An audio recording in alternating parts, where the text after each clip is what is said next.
Hi, everybody. My name is Barrett, Laurie. Thanks for coming and hanging out with me today. This is another live stream author interview, and today I am speaking with Jenna O'Malley. I cannot wait. Amateur hour. Forgot to turn my phone off. Awesome sauce. We're off to a great start. Jennifer Brown was here first. Jennifer, I want to say hey, and thanks for coming to hang out with me. Jenny Noble, good to see you. Devin let me know that he has his Igloo's heat on, so we are not worried about him catching the frostbite in the no-no places. Jennifer Brown says, and I love to see it. Come on, StreamYard. I'm working hard on it. You know how teenagers, sometimes they do not want to cooperate with what you want them to do. Yes, I know all about that. Shannon, good to see you. Thanks for popping in and saying hello. And here is the man of the hour, Richard Holiday, also known as Randy Vacation. I cannot believe you stayed up so late to be here, but I appreciate you for it so much. Azalea, what are you doing up this late? You are either intoxicated or half cuckoo. What are you up so late for? I love it. Love to see it. Bevow. No, I just messed that up, didn't I? Bevaw. What did we decide it was? I've already messed it up, so I ruined it. Okay, well, Bethany votes awesome. Awesome. Way to go, Barrett. It's going to be one of those nights. Welcome, everybody. I'm glad you're here. Adrian, good to see you. Thanks. Good to see you. I'm glad you're here. And let's get started to the main event. Jenna O'Malley is an author, tuber, and occasional podcaster. Sole writer for the Arsinoëphorus Alliance, historical fantasy meets sword and sorcery meets paranormal romance. And I'm going to try this word, y'all, but bear with me. Vitae Anglica? Nope, messed it up. Nope. We're going to fix that later. Lit role-playing game meets contemporary romance. Are you looking for a romance that also packs that action punch? Do you ever wonder why we humans are the only beings on Earth that look like us? Were there once others? How did we treat them? Were they different? What happened to magic and all its creatures, paranormal, mythical, celestial, and otherwise, according to human history as we know it? Join the Alliance to find out. Her books cross historical fantasy with paranormal romance and feature a melting pot of characters, like an Egyptian vampire and her Frenchish or Britishish turnlings, a Swedish werewolf, a Korean cat shifter, a Swiss dragonkin, or an Israeli fairy king. This series' battle scenes draw from the author's years of playing tabletop role-playing games like Dungeons & Dragons and video games of the Final Fantasy and Legend of Zelda variety. If you're into sword and sorcery with a slice of life, a little romance, clever humor, and relatable characters facing timeless problems like their own mental health, racism, women's rights, oppression, and equal representation, then check out Book 1, Bound by Fate and Blood, and Book 2, Bound by Oath and Heart. The Alliance, Book 3, Bound by Vengeance and Mind, is a work in progress to feature the series' first male-male couple, which arrives June 1st, 2022, just in time for Pride. A Maryland native, Jenna O'Malley lives with her geeky husband and the lovely kitties. A longtime anime fan, gamer, metalhead, history lover, English teacher. She blends contemporary references with fantasy, history, and a dash of romance. The world she creates highlights issues across time. Everyone, please make a warm welcome for my friend, Jenna O'Malley. Welcome, Jenna. How are you? Hello. It's great to see you, my Grand Fairy of Fierce. I've been admiring you for so long. Go on. Go on, shall I? I mean, isn't he great? Isn't he? Oh my goodness. Tell the nickname, because I love this. I always mess it up. The Grand Fairy of Fierce. How could I mess it up? You merch. Call us your I see a merch. So why not? Merch in the future. So Jenna, I'm going to give you full screen. Tell everybody all the things they need to know about you. Go.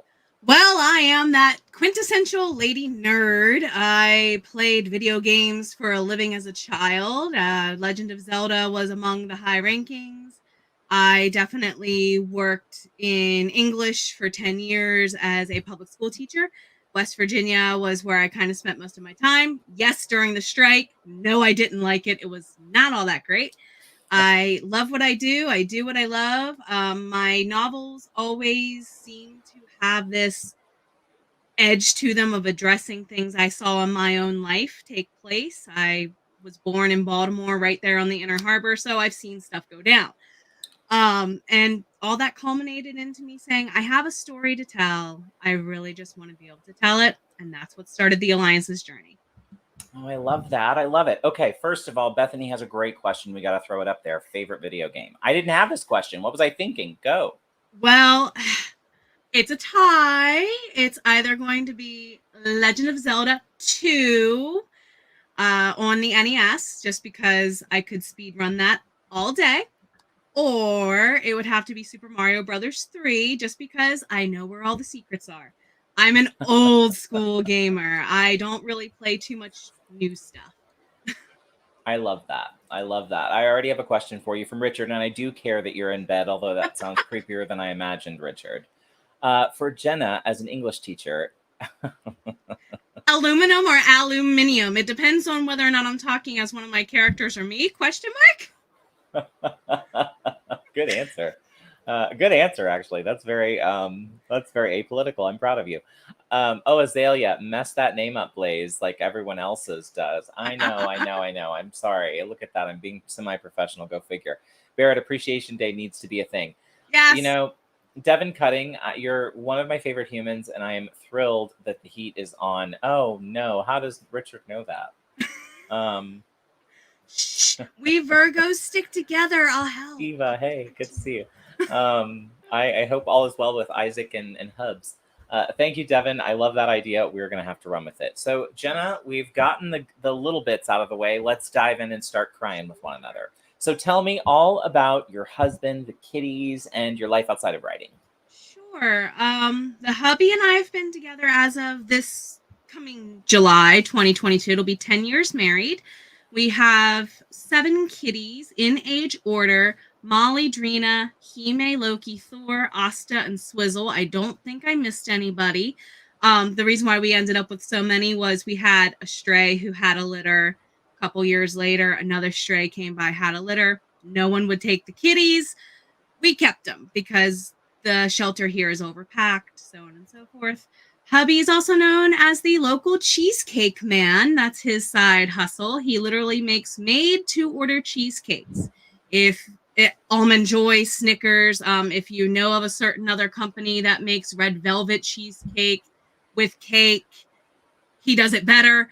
Is that in the link tree?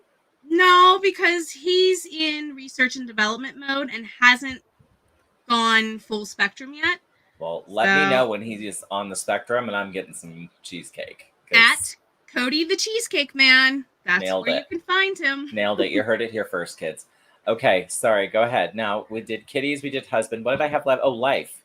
Life. I am the youngest of 5 kids, only girl. My mom, I am the other bookend. My mom had one at 18 and me at almost 41.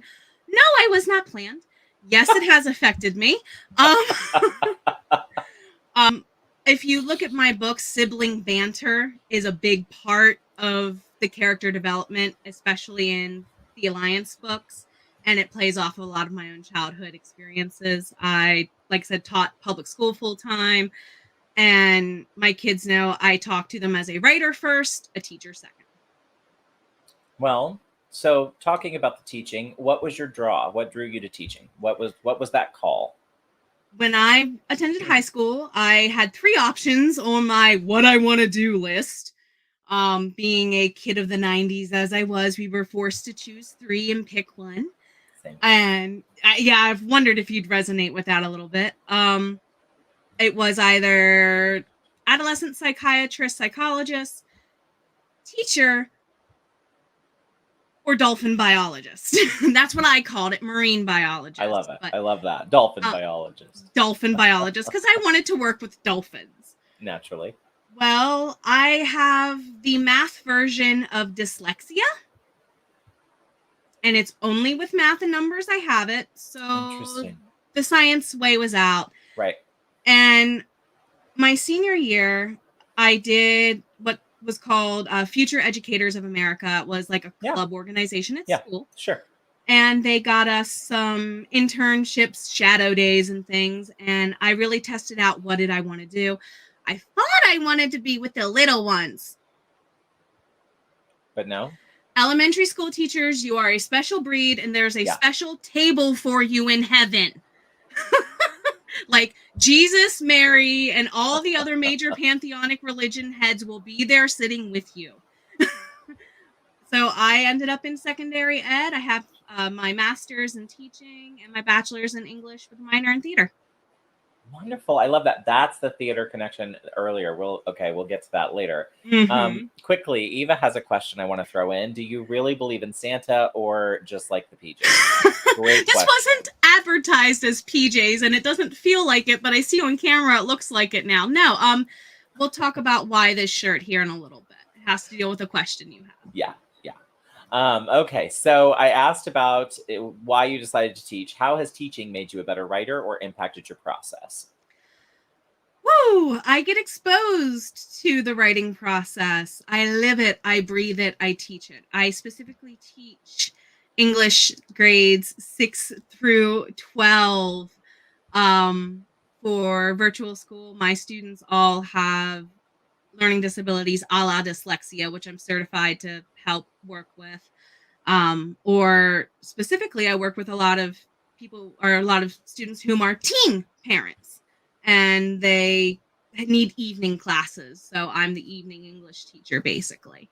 And I have learned so much. I get exposed to so many people, so many different backgrounds and walks of life and ways of expressing those things that it has made my melting pot of characters easy to write for in some ways because I have so many voices of I know someone who talks like this. What does their voice, their cadence, their word choices sound like? And it really allows me to access that as an author. I can't hear you. Did we lose him? Did we lose him? Yeah, you did. Hello. Quick question. So, not quick. Recently, a couple of weeks ago, you did a very personal video that I really, it impacted me. It hit me in the gut. And I have a dear friend here in St. Louis who struggled with infertility for, as I told you backstage, about a decade. And we went through a lot in that 10 years together, just as she went on that journey.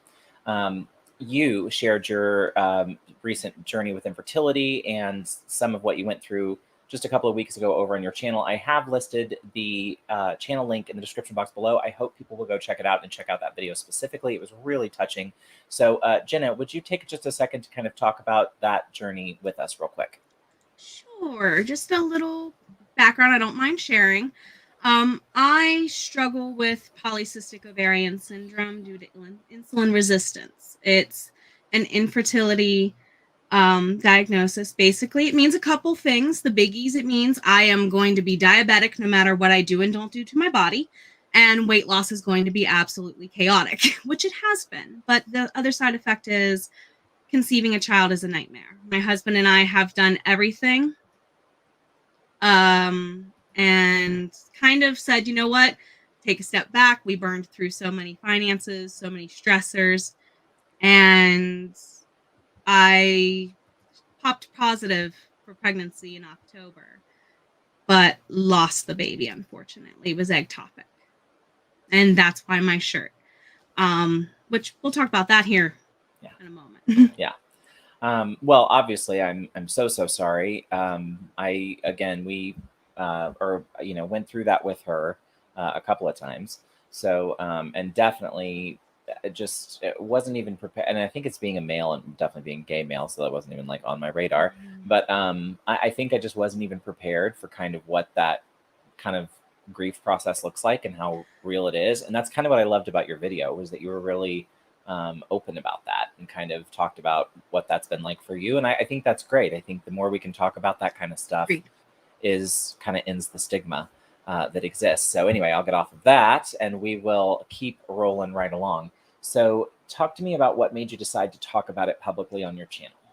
I knew I was potentially going to be out of commission, like drop off the face of everybody's world, and that would cause some worries and already did.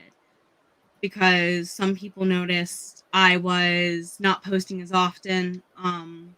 The girls I was doing my live stream with at the time for NaNoWri updates knew I could literally cancel at a last minute's notice for anything. So very few people knew. And the day of the surgery, I posted a picture as this is my way of grieving with it. And I said, when I went into this author mentality and agreed to live my writer journey, I was going to be as transparent about it as possible. I remember talking to a lot of women who were going through the very thing I'm going through. And they said, I feel ignored. It doesn't matter that 25% of all pregnancies end in miscarriage. And yes, the number is sadly that high. But I said, you know what? I don't want it for the attention. I want it so one, people know, hey, I'm okay. I needed to believe. We have named the baby Angel, and they've taught me to believe in magic again. So I really said, you know what? Lean in hard to what you feel is right. And what felt the right thing to do was to make a video of a recap. I had been promising a mental health update of I was changing some lifestyle things in the background to manage an author and a teacher better anyway. Time to own up on the promise of the video and recap the truth of what's propelling me to not be so stable. Yeah, thank you for sharing that. I wanted to throw this up there so you could see it. Amelia, or as I lovingly call her, Azalea, says, thanks for talking about it. People don't talk about PCOS enough. I have it too. So Bless see, there your you go. heart. So there you go. It's that simple connection. Also said, I'm so sorry. Same from Richard and Chris as well, also known as Cortez Kelly. So my question for you then is this. What have you learned about yourself through all of this? This is kind of a message specifically, of course, to the ladies, and definitely so to any gentlemen who might be feeling the same. You are better than your reproductive issues. Let me make you full. Sorry, let me make you full screen so you can say that again for the people in the back. You are better than your reproductive issues. And really, honestly, I could drop this just down to you are better than insert whatever issue is going on. And that is very much how I've decided to try and live daily. It's day to day, some days, sure, but my motto is take care of yourself a little bit better each and every day, and I had to live up to it. Wow. Well, we're the better for it. I'm so grateful for you for taking us along on the journey with you. I'm going to quickly say hello to Cecilia. Thanks for popping in, Cecilia. Good to see you. Shannon said, I also had an atopic pregnancy in 2007. We kept trying, even though the doctor was saying it could cause issues for me. Finally got our youngest son in 2013. Pregnancy caused issues. No more babies for us. Shannon, I'm very sorry to hear that. Again, I loved what you said about, insert anything, but definitely about reproductive organs, because there is a lot of pressure placed on that, I think, unfairly. And it's intense. So there's nothing to be ashamed of. You're right. Amelia said, which is so true. And good to see you, Cecilia, again. And Shannon, yes, giving lots of love to one another. This is why I love this community. Look at us doing this on a Friday. I brought y'all. I know, I told you. Thoughts with you all. I wish I could empathize more. I will watch your video to learn more. Thanks for doing that, Richard. Jennifer Brown, my husband and I tried for years to conceive with no results. I'm diagnosed with PCOS. He died in September. I'm so sorry. So sorry. Yeah, Jennifer, I'm so sorry. Seriously, virtual hugs, and I'm always here to chat. Yeah, we today, or a little earlier, I was on Jenna's podcast, which we're going to talk about a little later in the show. But one of the things that kept coming up over and over and over during the interview, when you were asking me things, kept coming back to community. And it's this, right? This is what I mean when I say that to people. So this is what you get. Margaret said there's shame about productivity and shame about reproductivity. Banish it all. Support is good. Yes, Margaret Pinard. Margaret Pinard for president.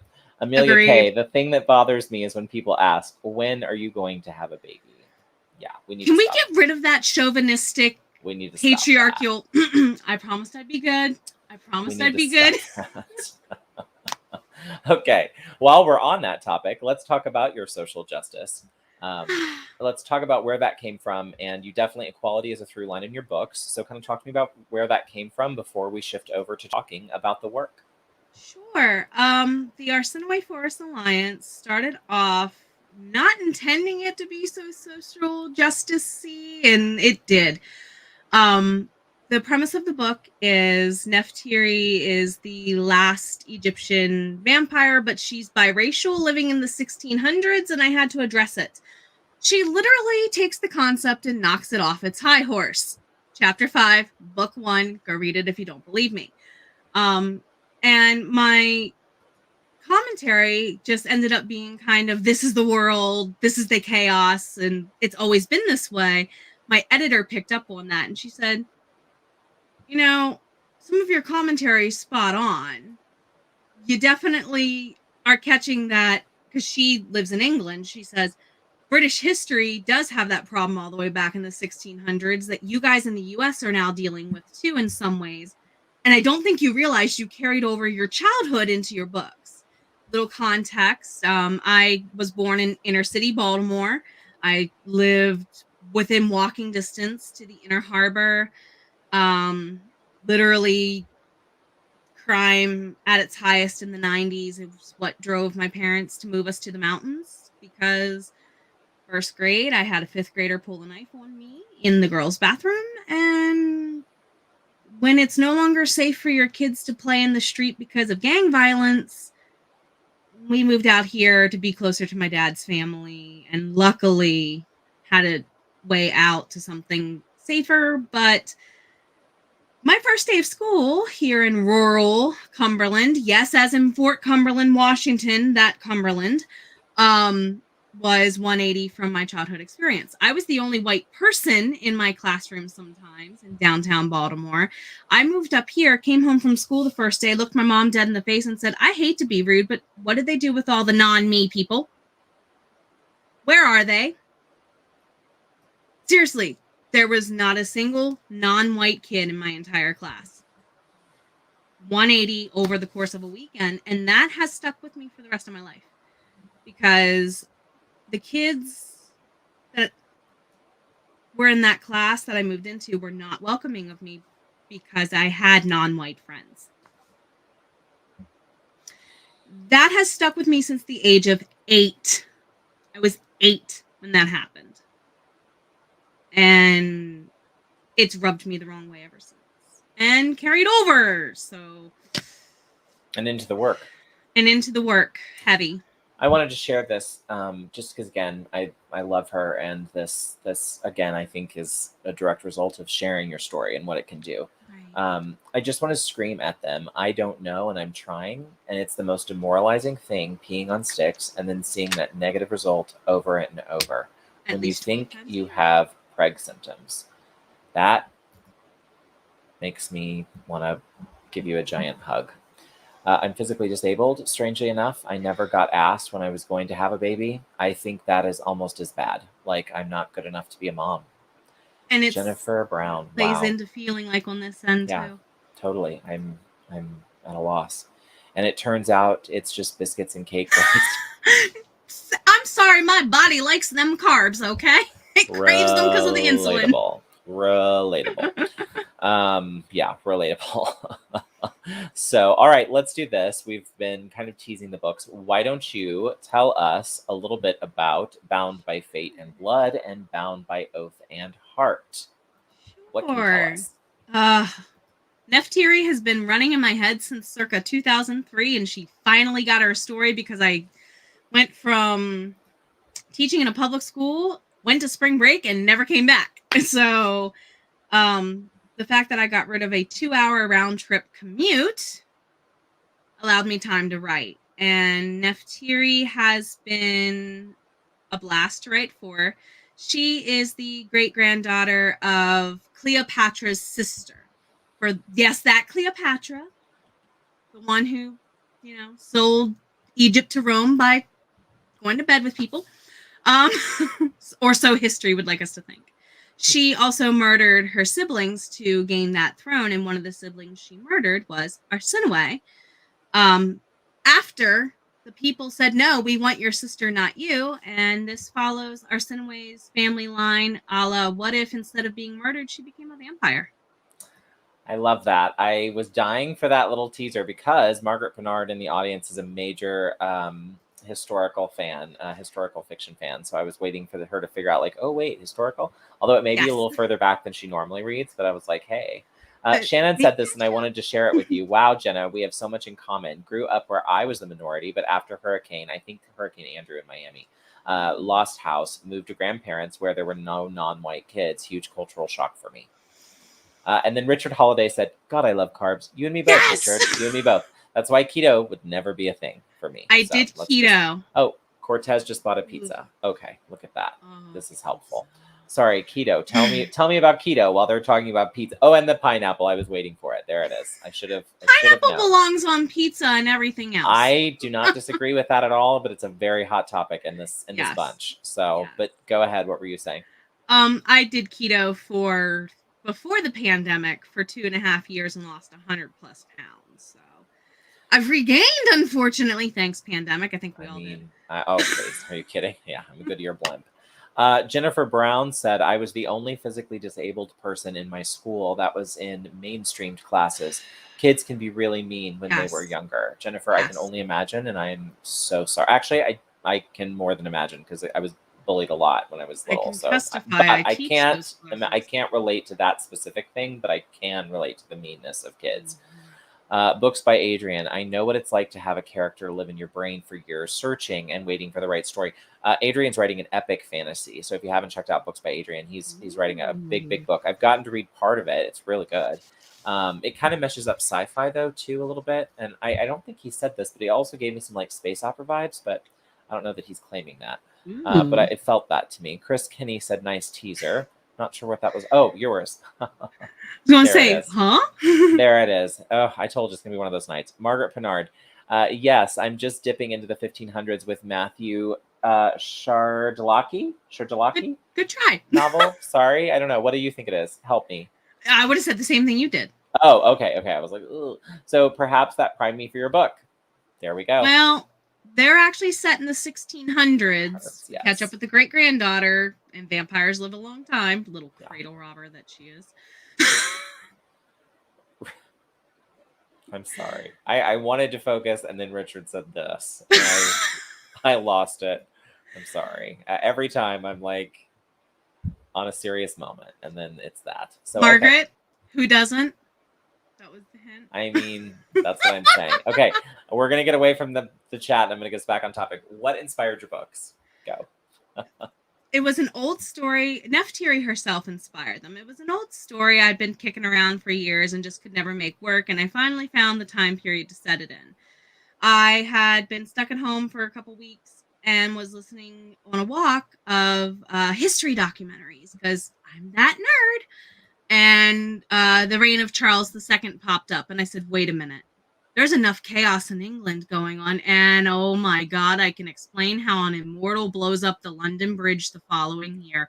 So that's why it starts in 1665. So that way in book 3, knock on wood, there's wood in that wall somewhere, we can maybe blow up London Bridge because it's 1666. I basically have found a way to kind of explain little idiosyncrasies as to why immortals do and don't exist. Why don't we have unicorns anymore? 1066. The whole battle for conquering France versus England. The unicorns got destroyed because they defended the wrong side. Tell us more. Richard Holiday said, of course, he got the name wrong. That's for you, Amelia and Chris. So I want to ask you this question from Jennifer Brown. Jenna, what would you say is the best way to find your main character's voice, outline, watch movies, etc.? Yes. It works differently for different characters, to be fair. And mind you, I'm saying that now working on the 3rd book. Because I have one character who will jump ship and do whatever he wants with the right inspiration. I love that. I think that's phenomenal. Let me ask you this. Did anyone in your real life inspire any of the characters? Yes, a lot of people did. To give you some context, that is Charlotte Wessels. She's the former lead singer of the band Delane. She's the model for my 2nd book. Forgive me, Amazon hasn't gotten me my new order yet, so you'll have to deal with my tabletop adverts, but she was the model that my artist used behind Rochelle for book 2, who's also a bard, like she's a singer. Little quick story about that. My husband and I, of course, met Charlotte in person years ago backstage. He has a huge crush. And I have one of the band's songs tattooed on my wrists. The song's called Control the Storm. And I told her the story behind it, and she remembered seeing me tell that story on a Facebook post like 2 years previous to that. of show your band tattoos. And she said, oh my God, you're the writer. And that. She remembered? She remembered. Wow. 2 years. I'm like, oh my God. That's who some are magic. you? Sheldon Cooper with a perfect memory. And just that she acknowledged me as a writer publicly before I was willing to do so and get published. And Rochelle's a thank you to her. A couple of my friends are the basis for the Winged Ones. Oh, I love that. Oh, they're the comedic relief part 2, basically. Oh, thank you, Chris. Yes, good night. Amelia and Chris both said, guys, we're going to sleep now. We'll catch up tomorrow. Good night and love. Good time zone GMT, people. Sleep well, sleep well. Richard said, I thought it was a green screen, but it's an actual cloth. I think it's a blanket. It's a tapestry. Tapestry. Yep, I get them off Amazon for like $10 to $20 because I teach in the same space I do everything else. And for my student sanity and kind of to give a change in the background. Yes. Every so often. I love it. I may have to do something like it. I kind of love it. So let me ask you this. What is your favorite trope in fantasy and why? My favorite trope in fantasy. Oh, probably the anti-hero / I don't want this power trope. Neftiri's biggest issue, she is of course born to a former pharaonic line, and because there's royal blood, her parents want her to be the queen of the immortals, just not the vampires. She's queen of everybody, the werewolves, the fairies, everybody. And she's like, I'm sorry, I don't care that you named me after a goddess. I don't care if I'm supposed to be the most of her likeness. I don't care. I don't want this job. She even willingly goes into political exile for a century because she doesn't want this job. And for me, I noticed I came back to that in my second series I'm writing, and I said, great, I apparently like this too much. I'm having this forced upon me. I don't wanna. Got it. So tell me the trope you hate and why. Unresolved trauma and abuse, especially when I'm thinking of a certain series here, and vampires don't sparkle, where the characters are allowed to mistreat each other without resolve. In my opinion, at least in my world, in my books, a character who rampantly is mistreating of others for any reason, they get their due justice. I hate it when you're reading and you're like, I hate this character. I want them to get what they deserve, and they never do. I can't stand that. I can't. Plot armor is not fair for the villains. It is not. Okay, Margaret Bernard is from now on writing your pitches. So it's a commentary on our economic times with the pandemic with I don't want this job. Considering I'm facing teacher burnout. Richard says, those sparkly vampires can get in the bin. He and I hate Twilight. I hate Twilight. I went back and I have tried to not say I didn't hate Twilight for a year and a half on this channel because people get so upset about it. But I'm going to tell you right now, I got issues with Twilight. Okay, what were the... Sorry, I'm going to get us back on track before I get on a Twilight rant. What was the hardest part of the writing process of this last 2 books for you? My editor would be very mad if I didn't say editing. Just because I teach writing, I teach editing, and I can help somebody edit their stuff all day, every day. Doesn't bother me. I can do it one-on-one. I can do it small group. I can do it 35 to 40 kids. Doesn't bother me. I can't edit my own work. And I don't know if it's just because I'm too in that world or headspace, but I struggle to edit my own stuff, to pull back from the tapestry and see it for what it is. Probably also, let's get real, we're all going to say this is our second, marketing. As indie, marketing has been a blast. I think same as that. I don't think it matters if you're indie or trad. Everybody hates marketing. Nobody likes marketing. I am going to read you a few of these so you can see what they're chit-chatting about. So, Sparkly Vampires in the Bin, to which Margaret says Twilight had a kickin' soundtrack, so there's that. And I don't know. I didn't even watch. Well, I would have had to have looked up the soundtrack to know I didn't. I did watch the film. I did not watch the films. Oh, you didn't, Richard. That's interesting. Okay. I did, but again, I'm a glutton for punishment. So on the self-publishing side, what made you decide to go self? I, during college, was freelance editing for the major 5 and the next 5 down, put it that way, for an agency, and just did that to really piecemeal pay the bills. If they had hey, someone's dropped off a project real quick, we need you to do a small thing, that kind of stuff. And I knew what I was getting into when I saw my genres. It's like vampire novels. That's a saturated market. I know what I'm up against. And I said, you know what? I don't think a trad is going to pick me up. I queried a little, very little. It didn't go well. No one responded. I mean, nobody. It didn't go well for me. So it's not, you have to be like, it didn't go well. That's okay, girls. Sit by me. You'll fit right in around here. And honestly, before I hooked up with my editor, Catherine Black, who was trad published, turned indie published, now turned editing, she, had I not met her, I probably wouldn't have even finished book 1. Because I said it wasn't worth it. I thought it wasn't worth putting out. But she got a hold of it and she said, no, you're not following the standards of what is normal to vampire genre. Because I went back and did a lot of research on like old world lore on vampires, not just as bloodsuckers, but as in, can they actually drain you of your life energy, of your soul? I went back into those ancient world renditions of vampirism. And she said, I think you should have gone trad. And I said, I don't think it's going to get picked up just based on what I know about the trad world.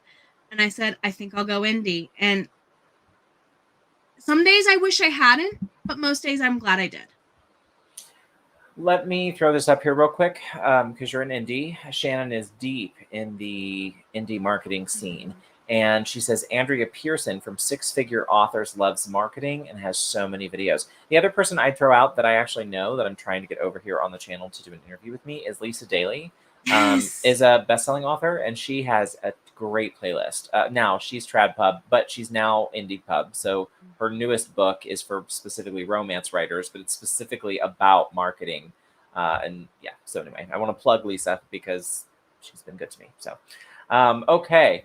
Let's see. Margaret said, editors are a journey. Did you already discuss how you found yours? I've been through three and still not the greatest matchup. Okay. I guess people start talking about editors because I didn't know. Oh, thank you, Devin. So much for that. Devin dropped it in the chat. If you guys are not following Devin, you should be. All the playlists you need for writing sprints are on Devin's channel. So how about editors? How do you get that magic match? I went scouring the author groups in Facebook and was posting, I need an editor, and offered to give the first chapter, and she took it, and I had a lot of people say it's not even worth my time. They just didn't want anything to do with it. And I said, I know it's rough, but geez. Was it too long? What were they saying? Word count was too high? Wordy. Okay. Too wordy. Okay. How wordy was your, can I ask how wordy was your MS? 200? We cut between 40 and 50K from each of the first 2 books. Wow. I love my words. You are an overwriter. I love it. Yep. Okay. I would rather throw all the details out and then pull back. Sure. Everybody has their own way to that like magic special sauce. I don't think one's right over the other. I think I'm not one of those like, oh, you overwrite. Do you remember the first story that you shared with anyone and what was it about? 1 second. Thank you, Richard. Oh, I'm sorry. What did Richard say? Oh, there. Yeah. Bad. Night, Richard. Love you. Love you, mean it. Are you sure? I do. Yes. I do love Richard. He's one of my faves. We all do. But as far as my first story that I wrote, oh goodness, I don't remember exactly what it was about, but I do remember it got attached to an assignment I turned in, and my teacher said, I actually have excused you from the next essay because of your story. Because it got stapled to the back of an essay on accident. Oh, wow. Love it. I am just going to ask real quick, Cecilia, have you read the books? She might have. She said something else earlier that made me think maybe she's read your books. I'm wondering. So, Cecilia, riddle me this. She could just be saying that based on what we've said so far, but also, I'm just curious if she's already read them. I'm like, hey, drop it in chat. So the last question I wanted to throw your way is, what has been your biggest challenge with getting published? Has it been the marketing stuff? Definitely that, but also the fact that I have clinical anxiety. I am often the reason why I don't get stuff done. Overthinking, overanalyzing. So there's a little bit of that in the background, which makes it the fact that I'm indie so much better, trying to figure out if I want to stay in the writing business. Right. Okay, cool. I love that. Well, let's switch on over to listening to the voices in our heads. Oh, the thing that challenges my anxiety. Got it. Perfect. I'm glad we're talking about it then. So this is what brought us together earlier today. It was a lot of fun. I had been stalking the show for quite some time. Tell us where the idea for the podcast came from. Sure. Listening to the voices in our heads is a place where I sit down with creative minds and talk about their creative processes. So far, it's largely been writing related. I've had an editor, 2 editors who on. I've had my cover artist on, a bunch of different authors. I've had you visit, and that's coming out next week.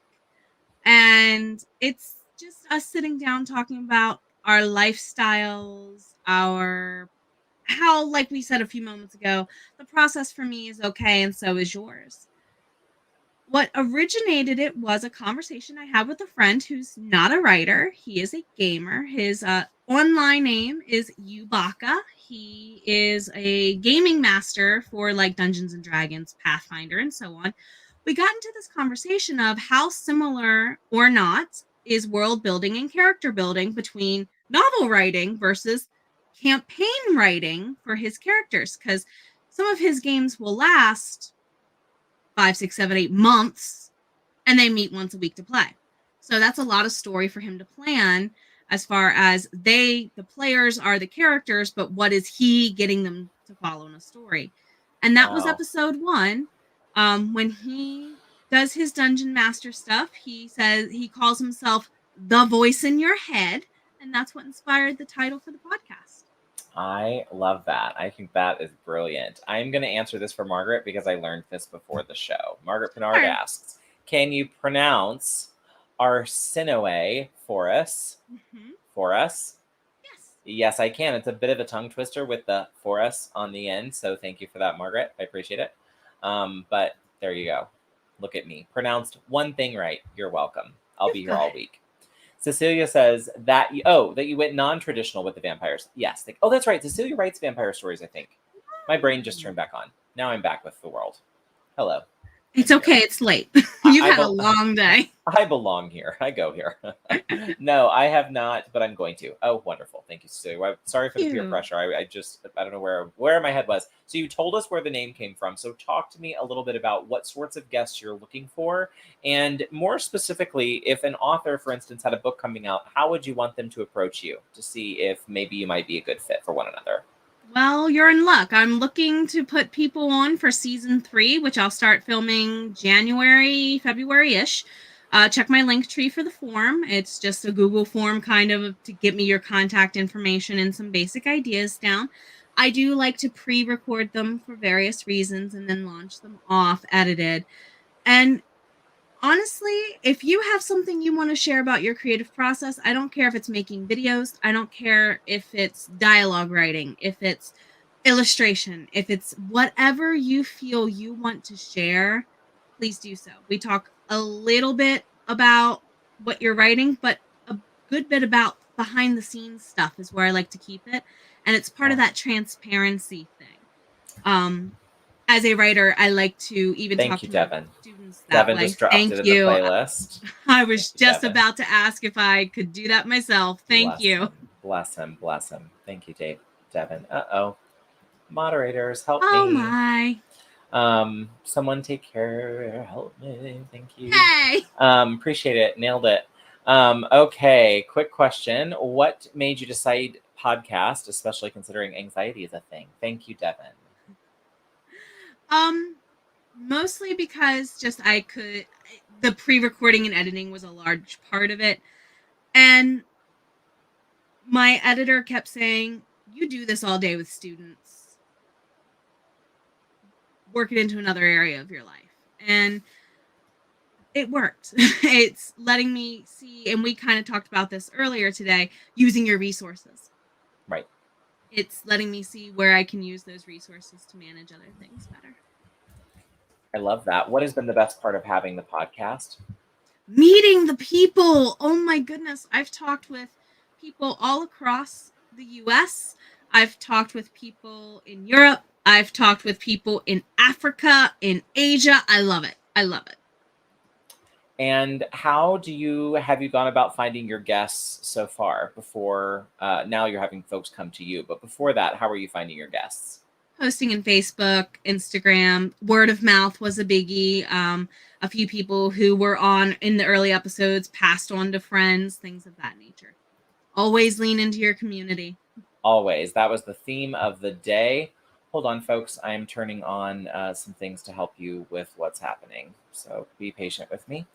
All right. So we are going to switch gears and talk about some craft stuff quickly while I slow down the chat for them. Okay. So talk to me about the craft book that you would tell folks they must read and why. This is such a stereotypical teacher answer, especially if you're struggling with dialogue and conflict. I'm actually going to suggest a nonfiction writing book called Thank You for Arguing. It's a book about argumentative writing, but Yep. I have made such impactful, because some of my books deal with government, like literally the Alliance itself is a government. I've leaned into rhetoric and things of that nature for the council meetings and things, or even just the lovers got into an argument and I needed to make sure who was right and who was wrong. So checking against those old argumentative and rhetorical standards for character bias, character incompletion has been a really big help. Love that. So tell me a little bit about what is your kryptonite for writing? What throws you off track? What keeps you from getting the words other than my live streams? I was going to say, other than YouTube related stuff, probably teaching stuff. And part of it is because I do both in the same space, teaching from home. More recently, my husband would definitely say, come on, let's get real. You got into Big Bang Theory way too late because you're basically Amy and we're stubborn. So we're binge watching for the first time now that it's over, the Big Bang Theory. So if he says, hey, I've had a bad day, I feel up for some Big Bang, it'll be 4 hours later and no writing done, sadly. Oh, I love that. Talk to me. Your first question today was pantser, planter, plotter, all the things. What are you? Tell us all about it. I used to be like, my precious outline. Give me my precious. I want it and I will live and die by my sort of a outline. I've learned to be more flexible. And I'm learning what works for one series does not work for another. I tend to be mostly plantster, leaning on the plotter end with both Vitae Elangica, the one you couldn't pronounce, and Arsinoëphorus Alliance, but at different spaces, slightly different paces. So I got to have that bulleted outline, but I just might not know what the characters are going to say. I love that. I'm going to circle back to chat now that I've slowed that down a little bit. Hopefully that will help. Cecilia says, I read 4 to 6 books a month and adding these on my list for late January. Good. Oh, I know. I want to know where you click on show chat. Oh, yeah. Okay. Yes. Some other time when I'm not, juggling with things, but yes, I shall show you. And it's very, very slow when you're running in StreamYard, just so you know. It takes a lot to get through and get it to wake up and be like, oh, okay, we're doing this. Okay. Jennifer said, just subbed to your channel, Jenna. Thank you, Jennifer, so much. I appreciate you. Margaret said, so sad Richard was not here for that line. I know, right? I'm telling you, he would have really loved that. Let's make sure he watches the replay just for that. Cecilia, yes, love it. Thank you. All right. Thank you for bearing with me, everyone, while I was dealing with that. I am back to my list and can get us back on track. So how What is the best money you've spent as a writer, as an indie writer? Ooh, my editor and my Oh, cover artist. I got to go there. And it's just because they're my creative team.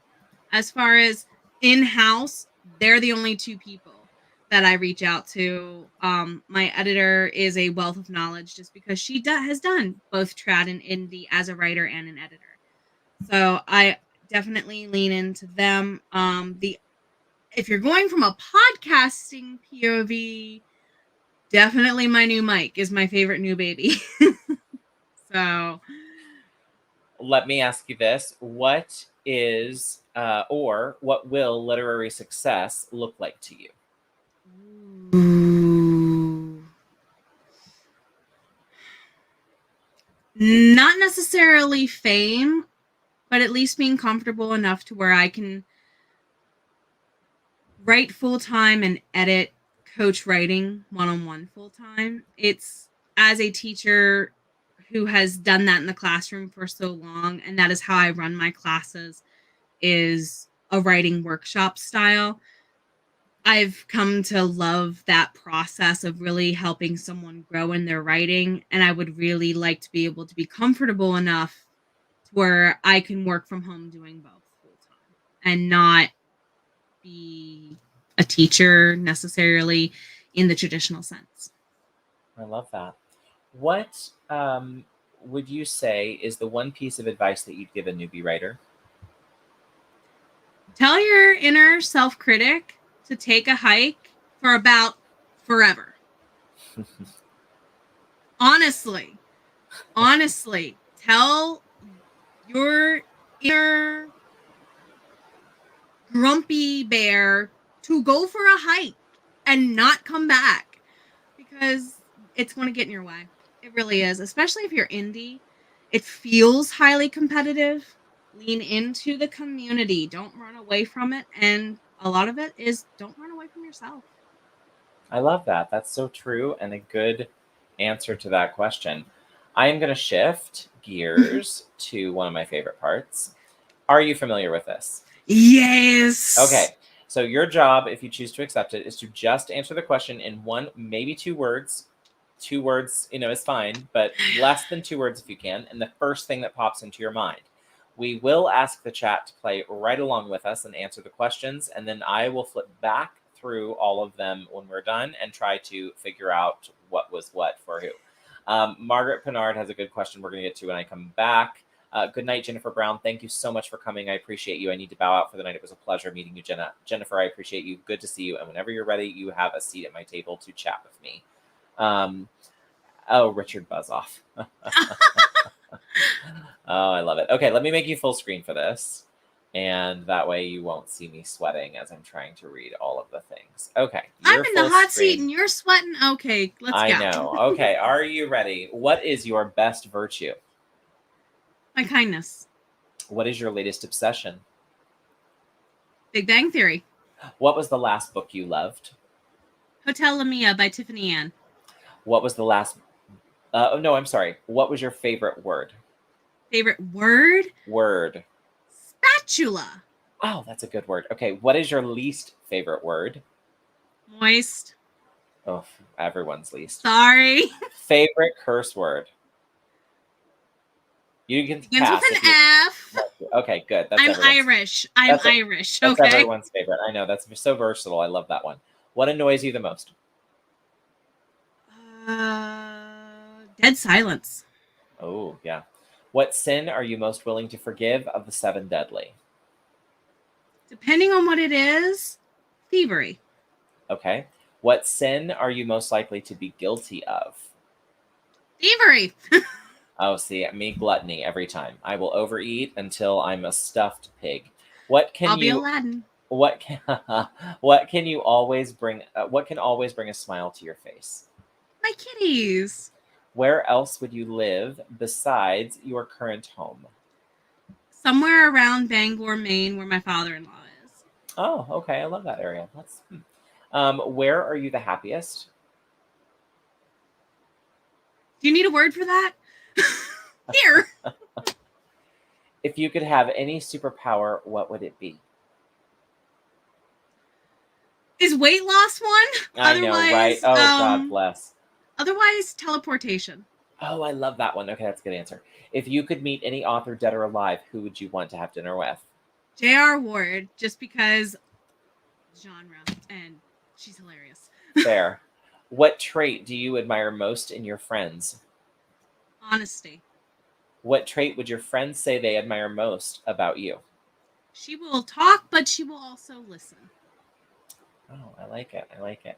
Okay, so somniferous. Yes, I love that word. Really, really good word, and I expect nothing less from Margaret Bernard. Let's just be real talk. By the way, Margaret and I are doing one of these soon. I'm supposed to be getting in touch with her, but she's getting an email from me this weekend that we're finally setting it up because I'm getting my life together. But Margaret and I are doing this soon, so thank you. Oh, and Slither. Wait, was that the worst? Oh, okay, I get it. That was the best and worst. Okay, see, this is what I mean. I like this. Feck. Yeah. Yes. It's that one. I didn't know if that one was allowed over here, so that's why I paused. Oh yeah. We're after hours here. The kids are in bed. We're good. Cecilia Keys says, "My kids, my heart." I love that answer. Makes her happy, I'm sure. Murder. Murder. Funny. I commit that in my novels. I love that. Let's see. Our game will be guessing which answers. Oh yeah. Chocolate Man. Colorado always. Fair. With family. Fair. Invisibility. Good one. I would like that. Telekinesis. Would like that one as well. Happiness and fun. You wouldn't want to move things with your mind? Oh, I want to go Jean Grey on all y'all. I fidget too much. No. I know. I don't want to know what that means. With fidgeting? I could have fixed my lights, Jenna. Think about the struggle of the lights. Fair enough. I could have done that from here. Oh boy. Okay. Okay. To be fair, are you Jean Grey, like little Jean Grey, or are you, Dark Phoenix level of mastery Jean Grey? I mean, let's be honest. I would probably go Dark Phoenix. Like, knowing my soul, I'd probably go dark. But Margaret Bernard says, "I think the kids was for annoying." Oh. Could have been either one. Could go that way too. Could go either way. You gotta love that about the rapid fire kids. It's just, it could go either way. You never know. So we're gonna go back to questions from the audience and some of my extra questions. So buckle up. We're getting into the really fun stuff. So you write the historical things. So talk to me about the research that you do and how much research is necessary before you begin a book. My process takes way too long. At least for the couple first books, it took me 2 to 3 months around teaching to do the research. It's a lot of, I start off with documentaries just to get names, dates, and things, just because they're at least checked for the basics. Yeah. And then if a specific detail goes off, I go into research journals. Like, I go the academic research route, literally. Okay. And treat it like I'm researching an essay, believe it or not. Interesting. I love that. That's very in-depth. So what sort of notes and things do you have to do for yourself to kind of track time? Because I assume you have to track like what's happening through history. I have a list of the major events. Now, I didn't when I started, but now I have a list of, you've mentioned these major events and what happened, because literally we've got, why don't we have dragons, but we have dragon people going on? And just trying to track it has led to me keeping a very impressive OneNote file. And I was keeping it all handwritten originally. I'm trying to go digital now. Love that. Shannon asks you, what marketing do you do for your published books? Not enough.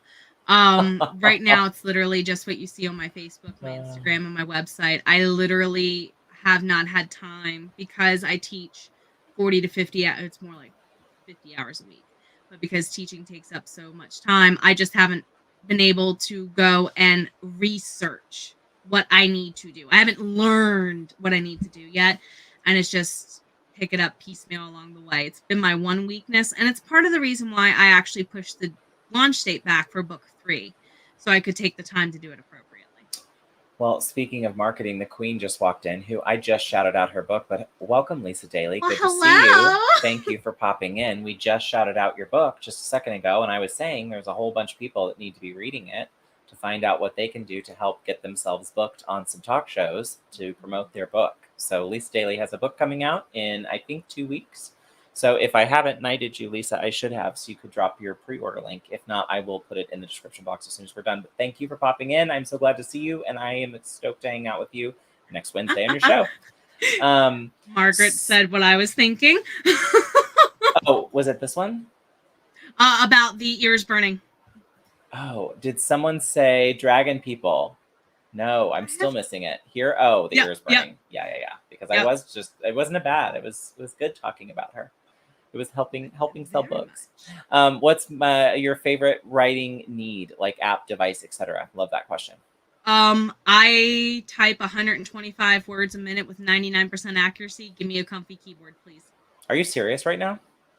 My associate's degree is in secretarial sciences with a paralegal and administrative degree option before I went to get my bachelor's in English. So yeah. Okay. And I game, so all right. Complimentary resource. I was thinking dictation was like my secret weapon, but you like have some super ninja fingers going on. Because of dictation. Yep, because I learned old school dictation. I can type over 100 words a minute. Interesting mods. Sorry, I'm trying to get it taken care of. Okay, so tell me this. We've talked a little bit about marketing. Tell me, what has been your least effective form of marketing that you've tried? Oh, anything outside of Amazon ads. Like any paid ad on Facebook or Instagram just has done nothing for me because I haven't figured out the glue to make it run right.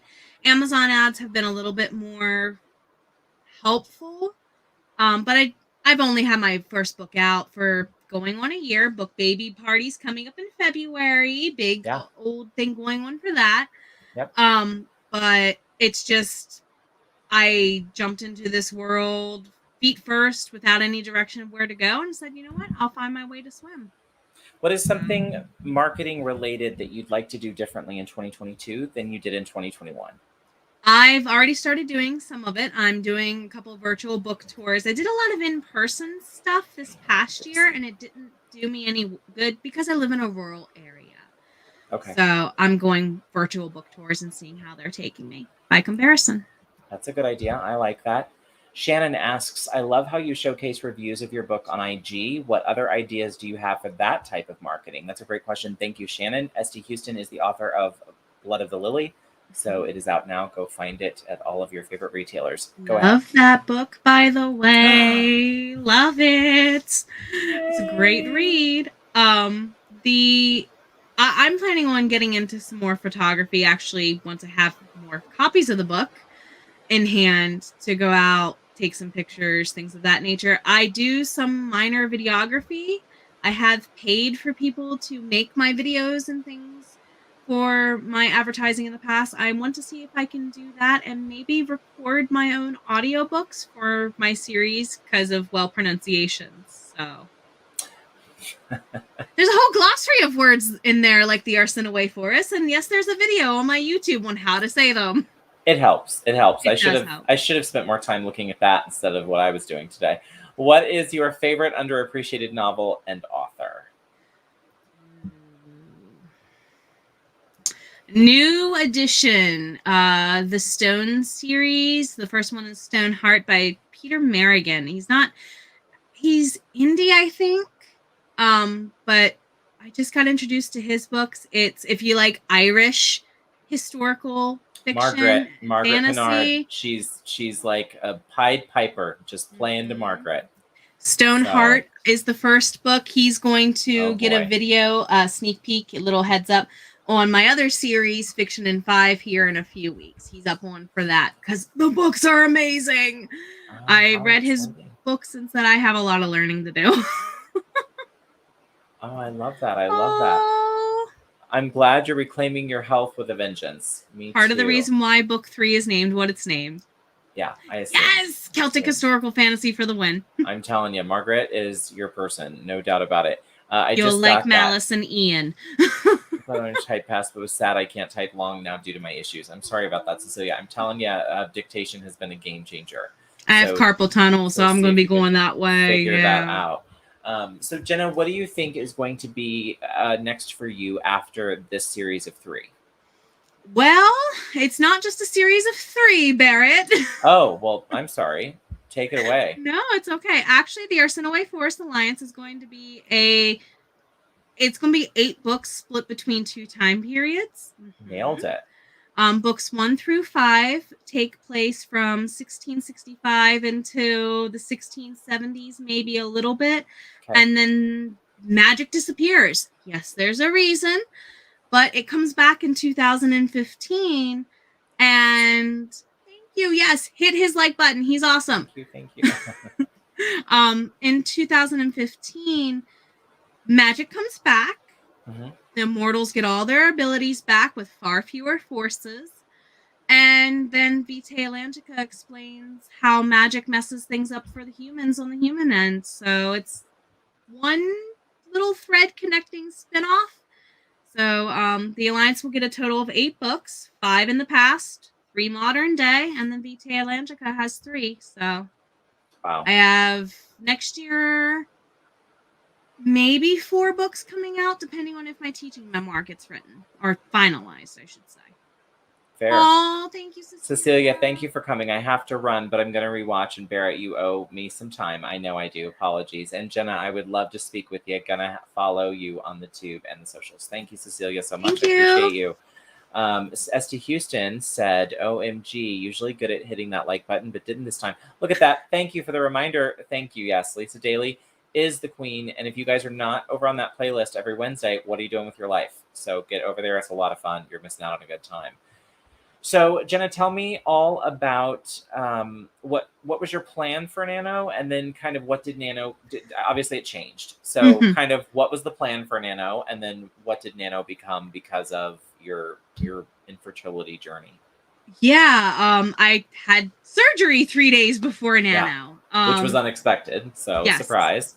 I was actually glad that Nano was there though, because I needed something to focus on. Yeah. And I remember waking up November 1st and I said, you have 2 choices today. You can feel like crap. You can sit here and sob. You can sit here and let the pain get you. Or you can shut up, put your butt in the chair, and do what you need to do and just write. Because for me, writing is partially therapeutic. It always has been. Yeah, it's my mode of expressing who I truly am in many ways. I think that's, I was going to say, it's a lot of us. It's why we're drawn to this and similar for a lot of other artists, right? So I very much just leaned hard into it. The first couple of weeks went great. And then I met some world building issues that are now possibly figured out. Thank you, Saint Editor, for brainstorming with me and give me redirection. Yes. But I had to pull back from the tapestry and see what was going on. Yeah. And didn't meet my goal. I wanted to write 60K. Didn't beat that. Didn't hit 50. Had I not edited, I would have hit 50.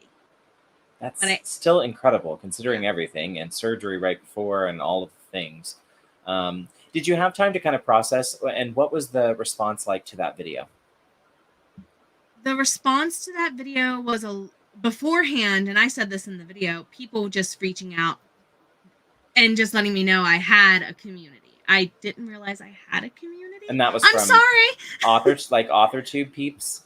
That was from Instagram and AuthorTube. Just people reaching out, just saying, hey, hugs, positive energy, prayers, and so on. People just doing, and that's all I heard from some people was that. I don't think people realize how much that meant.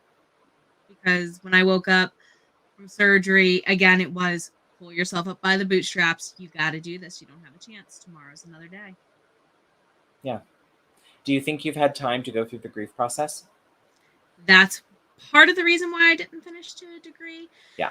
It's also part of the reason why I'm glad I took a step from the Alliance. Yeah. Somebody in the Alliance is expecting. So you needed to walk away from that for a little while. Because I know what could be happening to that couple in book 3, I really had to sit it on a back burner and let it percolate, and I'm glad I did. I'm really glad I did. Do you think that some of what you've gone through is going to find its way into your writing? I know you're back there and all, but Rochelle from book 2 and I are going to have a long heart-to-heart sit down about a couple of things in her relationship. But also for book 3, Bound by Vengeance in Mind, is if you were to play a song, it would be a certain song by Eminem and another singer that talks about dysfunctional relationships. So Lee and Frey, they are very much having me challenge some relationship issues I've had, not just in my own, life, but that I could see other people would have just with general commitment issues. Sure. So I'm forcing myself to explore avenues of who I am and expressing that. Yeah. Maybe in a safe place, not so much for me, but maybe for others. Yeah, I love that. I think that's really wonderful, and I think if you're able to put some of that pain into something that ultimately helps someone else, and helps you kind of release it, then I love that. So I'm kind of remembering, I want to say it's from the show Once Upon a Time. Magic, you can't make magic without pain. You can't make art without pain because art is magic. Agree. And I love that. I love when you said earlier, I found my magic again, because I think that's really special, especially as a fantasy writer. Like that's kind of the whole thing. So talk to me a little bit about where you see your writing going once you finish with the series. Oh my goodness, and that's closer than I realize. Because I have the main series is going to have the first 5 books done within the next year or two. I'm already going, what's next? I have a already, third even though series. you've got so much ahead of you still. Yep, I have a third series kind of poking around. The base question for that series, because I kind of, like academic writers do, have a research question. The one for the Alliance, you said earlier, what happened to magic and all of its creatures of various types according to our history? Why are we here? Why can't we use magic but they can? And so on. The second series was more of a what happens when Ready Player One-esque stuff of reality and virtual reality mesh happens. What happens then? This third series is what happens when all the rivers in the world dry up. So that'll be more Fern Gully like, I guess. Okay. Because that was a huge, like Batty Coda as I am, that was a huge part of my childhood too. So yeah. I just foresee it kind of, we have the past, present, and maybe this is a future look, possibly too. Yeah. Yeah. Oh, just Eva. Hello, Meta. hello. Meta. Yeah, true. I've been told that before. So tell me this. When we were doing your interview earlier today, we did a thing where you asked me, did I want to ask you anything? And I said, the 3 questions. So let's do that now. I'll give you 3 questions for me. Alrighty. So except you had time to think about it, so I'm like, I'm sorry. I always keep 3 in my pocket though. That's like an interview skill. I kid you not. Always keep a couple in your pocket, even for job interviews, because there's a likelihood they'll ask. It's true. So for you, your dream guest for an interview would be whom? Oh my gosh, my dream guest for an interview. Well, I'm trying to get Lisa Daly right now. So if you guys want to work Lisa Daly, I'm trying to lock that down. But I'm pretty sure she's going to say yes. So I'm excited about that. That's a big one I'm really excited about. Honestly, people I'm having on is kind of dream people. I'm excited to have Robert Jones, story detective. I'm excited to have Michelle Schusterman in a few weeks. If I were choosing a YA author, though, that I would love to have on and talk to, it would be JL, who wrote Wings of Ebony, and the second book is coming out, and I didn't know there was a second book. Oh yeah. Yes. A couple of my students fell in love with those books and got me into them. So yeah, well, I mean, it's never far from me here. So See, I'm so upset I don't have a bookcase yet. Well, I do, but it's not holding book stuff. It's holding teacher stuff. Mine are still kind of pieces and parts everywhere. So yeah, so that's that one. I have too many people to count. I mean, I want to have Margaret Pinard on here. I'm done. I mean, I love to talk to everybody. So give me everybody to come talk to me. Chat show should be my normal. Ooh, okay. So, which underrated work of literary fiction needs to be a movie? Needs to be a movie. That's kind of hard. Proper literature. No. I've worded this way, so I avoided you answering something else. I said work of fiction, and then I said, wait a minute, that includes theater. Never mind. I want to separate work, so any written, book? any book? Yeah. Oh gosh, that's easy. Well, first of all, Wings Bethany. Yeah, fair enough. Yeah, no. So there's a graphic novel. Actually, I have it close as well. So this came out this last year. It's called Newbie, a Real One. And it is a graphic novel by L.L. McKinney, and with the drawings are by Robin Smith. And it is a new telling of Wonder Woman, and it was awesome. And I would love to see like a series of that. That would be happening for me. Yeah. So. Oh my goodness. Yes. So yeah. So anyway, that would be. I would love to see that series on Netflix. So. Great. Yeah. So, which musical needs a movie adaptation? See, I just saw a musical that was a movie adaptation that was awful, and that was Pretty Woman.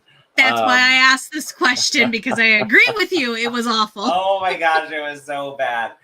I've yet to see a good adaptation of that one, to be fair. Anyway. Terrible.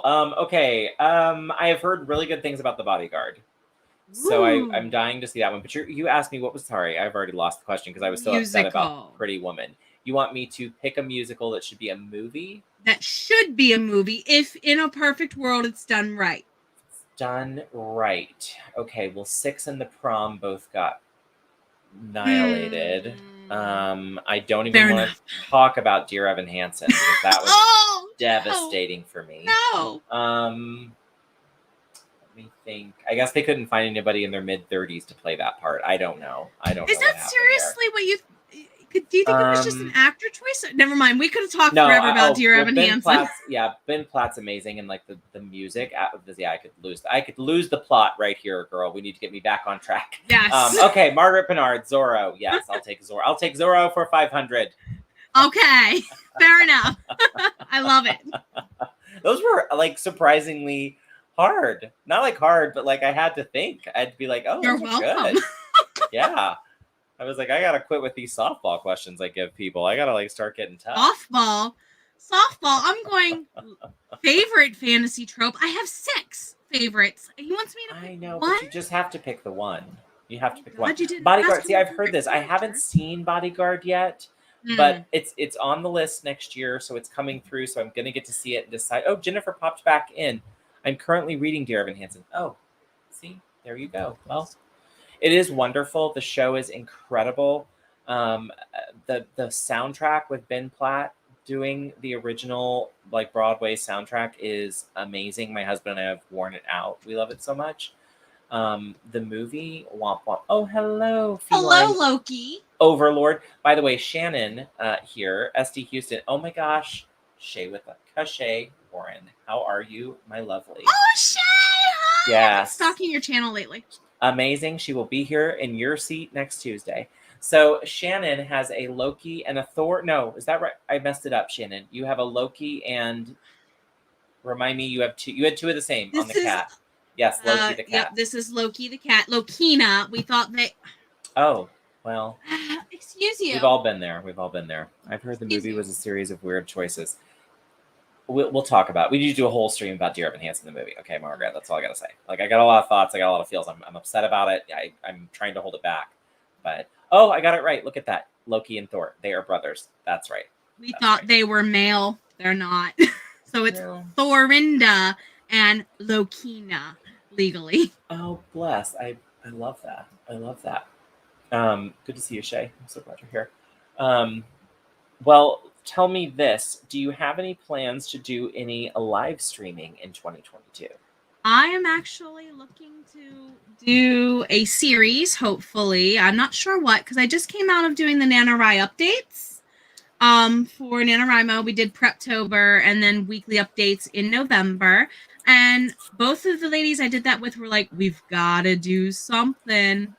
Right. We've got to do something. I said, you got to give me the holidays, and I got a book to finish writing first. So, first of the year, I'm looking to do something. What, I don't know. But as far as standalone, February 14th is the big book baby 1 year anniversary celebration for Ian and Neftiri for Bound by Fate and Blood. So excited. So exciting. So we're just going to hang out. Oh, well, I want to know all about it. I want an invite. I want to be there. Well, there's nothing hardcore planned yet as far as format. So if you want to help me plan, if you want in on it, if you want to do fun author games and stuff, it's kind of part of my Vampires for Valentine's Day thing I'm doing. I love that. That sounds like so much fun. I'm loving it. Shay says to you, oh gosh, Jenna, thanks so much. I'm going to have to go back and watch the replay, but I'm here now. Yay! Just Eva says Loki is beautiful. Agree. She's a black cat. Of course she's gorgeous. Exactly. All black cats are gorgeous. We have, including the tuxedo kitty, 5.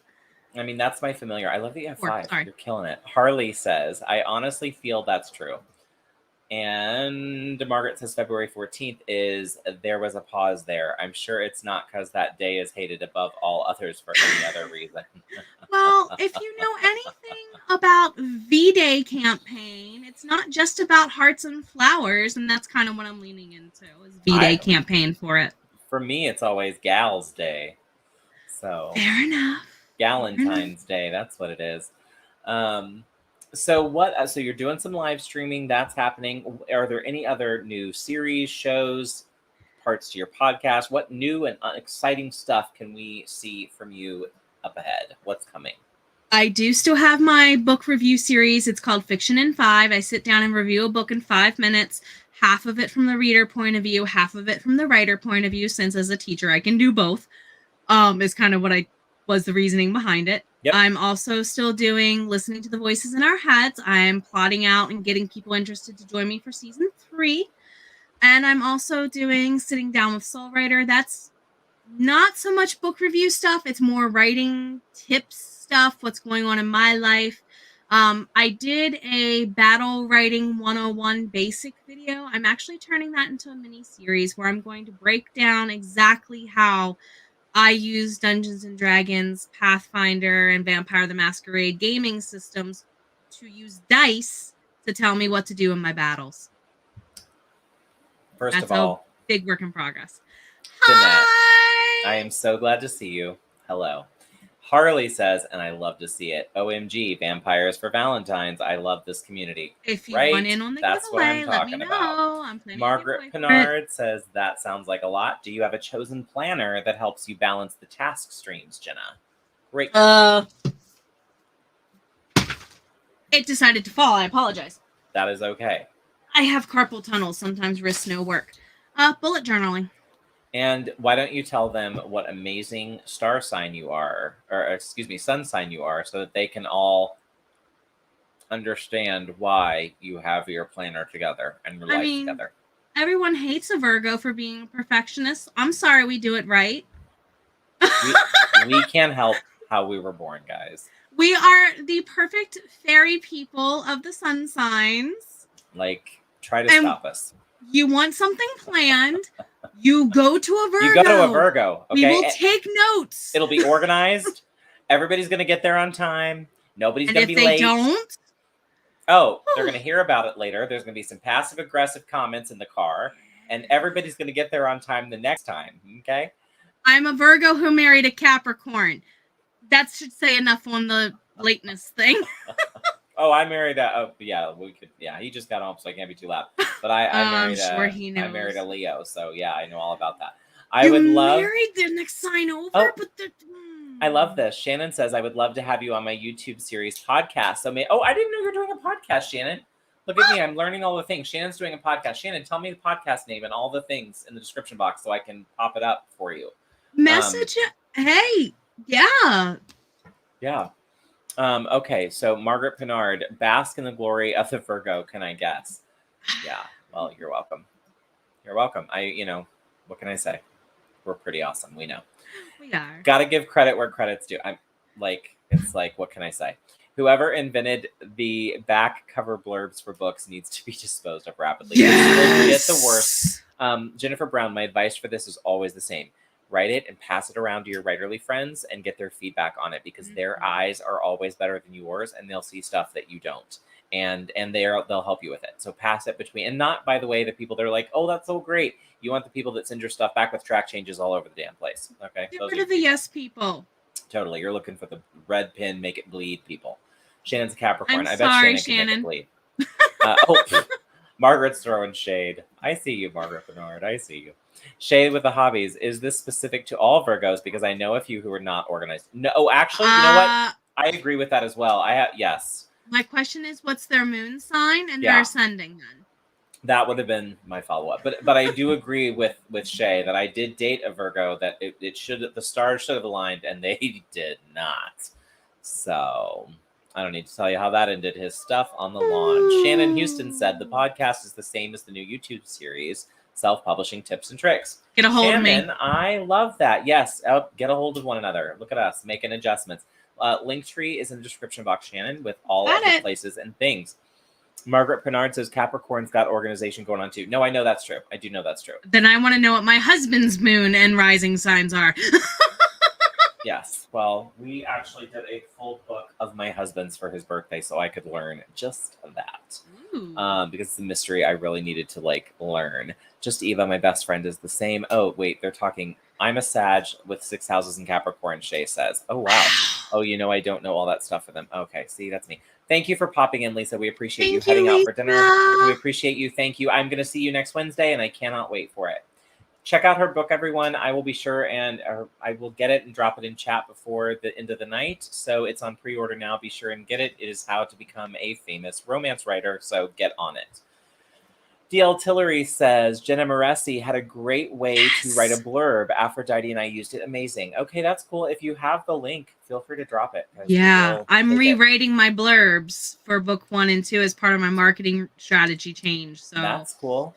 Just Eva says, I'm a Scorpio with things in Scorpio or Libra. I don't know what any of it means. Okay, well, that's why I got the book.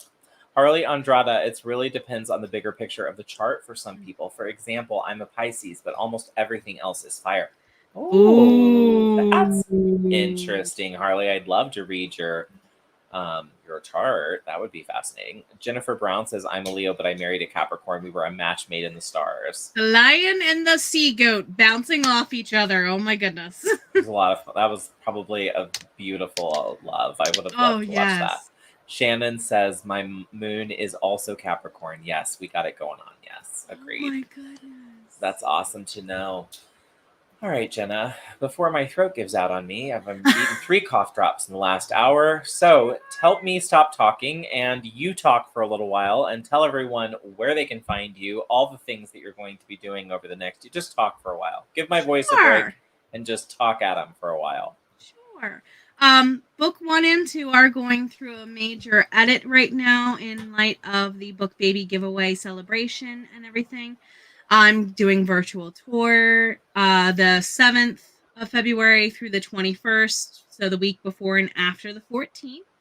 We're also doing the Vampire for Valentine's giveaway. We're currently planning to get anyone who writes any kind of vampire book involved. If you want to get in on the giveaway for that, let me know. I'll contact back to the people who are helping me plan it. I'm also looking to hopefully have book trailers out for my second series, Vitae Elangica Book 1. Those are going to hopefully be out first of the year. We're working on finishing up the second video. I'm not sure on a hard release date. I'm hoping for August, September for that series first book. And then next year, it's already 20,000 words written to it. Surprise, surprise, is book 4 of the Alliance. It's going to be a Christmas novel because one of the couples is Catholic, and I couldn't ignore the fact that I didn't have a Christmas time novel yet, even though one of my books takes place in winter. If you read book 2, keep a warm cup of tea and a blanket nearby, you'll be in the frozen north. I really wanted to put together a memoir reflecting on my teaching experience together for publication next year. I don't know if it'll come out in time next year. It's a collection of articles, essays, short little recap tellings, and some poetry reflecting on what it's like to be a teacher in a public school whom also has a mental illness disability. Am I muted? Okay, good. No, I was about to start talking about, am I muted? Thank you for all of that. Thank you for coming on and playing with me today. Well, thank you for having me, sweetheart. Anytime. Well, I think you should come back next summer when the homos come out in book 3. Now, don't go being mean to my queens. I want to read some man-on-man lovin', and so I'll have to hop in book 3. I'll have to have you on when you got the whole thing going down. And June is Pride Month, so like it's a great month. That was purposeful. I figured. That pushback was purposeful. Originally it was April 15th and now it's June 1st. I figured. I love that. Well, I so appreciate you for coming. I cannot wait for folks to check out the podcast. I will be sharing the link of mine in the community tab next week for everybody. So whenever it goes live, the day before Critique Group Live, it will drop. I did drop a little bit of information that will be sort of not public yet about CGL. That's going to be out the day before CGL. It's so got the juicy juice. If you want to know that, you'll have to listen. But it drops on the, let's see, what day? I'm already forgetting. Wednesday the 8th, I believe. Yes, thank you. You're right. You're absolutely right. Everyone out there, I appreciate you so much. Oh, Jennifer, thank you. Thank you, Shannon. We appreciate all of you for being here. Margaret, Harley, let's see, Shannon, Jennifer Brown, author, DL Tillery, Danette, one of my faves. I hope that's your channel that you're dropping in there so people can find you. Thank Jenna's you. Link about the blurb stuff. Thank you for that. Oh my gosh, you're my queen of the night. Danette saving the day. Please do not forget Devin Cutting. He is the real MVP of this whole thing and makes it work. Thanks for Cachet Warren for popping in with us. She is my guest next Tuesday, so look for her. Thanks to best-selling writing coach and author Lisa Daly, who popped in to say hello to us. I'll be over on her show next Wednesday, so be sure and check that out from 10 to 1 o'clock. No, excuse me. Yeah, 10 to noon, my time, Central Standard Time. There we go. Love you all. Appreciate you. Hope you all stay healthy and well. Oh, and Richard, because he will watch to the end and see if I said his name. Richard Holiday, I remembered you were here. Go to bed, Richard. Amelia and Cortez, love you all so much. Stay healthy and well, and I cannot wait to see you all next week. Jenna, thank you.